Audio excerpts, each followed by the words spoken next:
seeks to kill. The lives of courageous American heroes may be lost, and we may have casualties. That often happens in war. But we're doing this not for now. We're doing this for the future, and it is a noble mission. We pray for every service member as they selflessly risk their lives to ensure that Americans and our children will never be threatened by a nuclear-armed Iran. Breaking news tonight. President Donald Trump has announced that the United States is initiating military action against Iran. This is not a drill. This is not a warning. This is a confirmed military engagement, and the reverberations are already being felt across international capitals, financial markets, and defense communities worldwide.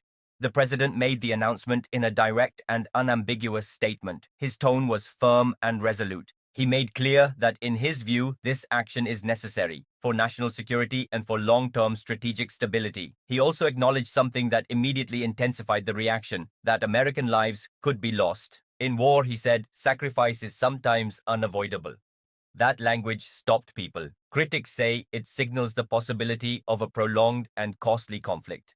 Supporters say it reflects honest leadership in a moment of genuine global crisis. On screen right now, you can see part of the statement released following the announcement. But the declaration of military action was not the only thing drawing immediate attention. In a separate portion of his remarks, President Trump spoke directly to the Iranian people. He told them that once military operations conclude, they would have an opportunity, his words, to take control of their own government, a chance, he said, that may not come again for generations. That statement alone has ignited fierce debate. Is this a strategic effort to separate the Iranian population from its leadership, or is it a direct signal of American support for regime change?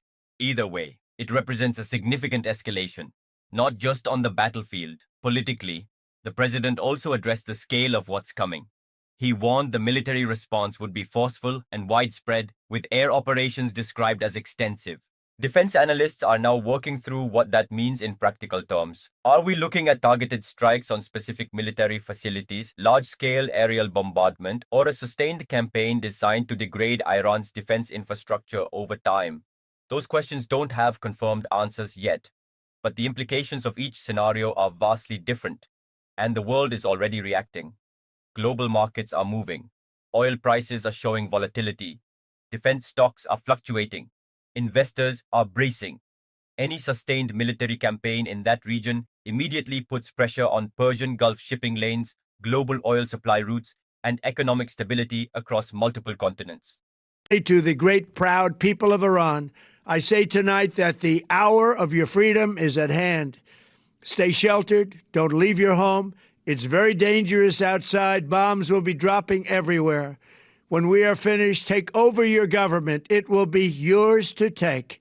This will be probably your only chance for generations.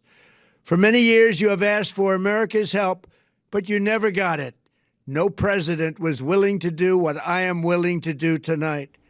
To understand how we got here, the history matters. US-Iran tensions have stretched across decades. The American withdrawal from the nuclear agreement in 2018 fractured what little diplomatic progress had been made. Then, in January 2020, the killing of Iranian General Qasem Soleimani pushed both countries to the edge of open war. Since then, sanctions, proxy conflicts, cyber operations, and repeated warnings from both sides. The relationship has never fully stabilized, but formal military engagement is a different category entirely.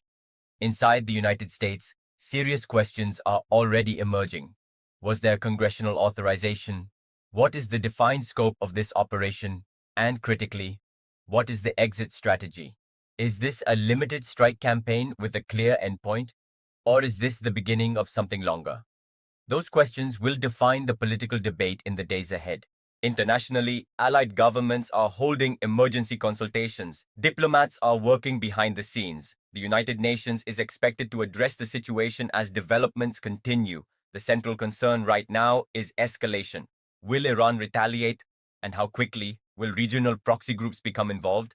Could this expand beyond a conflict between two nations into a broader war across the Middle East? None of those questions have answers yet, but they are the questions every government, every military analyst, and every diplomat is asking tonight. What is not in question is this. Tonight's announcement marks a defining moment. a decision that will shape the relationship between the United States and Iran and potentially global stability for years to come. The next several hours will be critical. Military developments, diplomatic responses, and economic shifts will determine whether this stays contained or grows into something far larger. We are monitoring every confirmed development, every official briefing, and every international response as this story continues to break. Stay with us.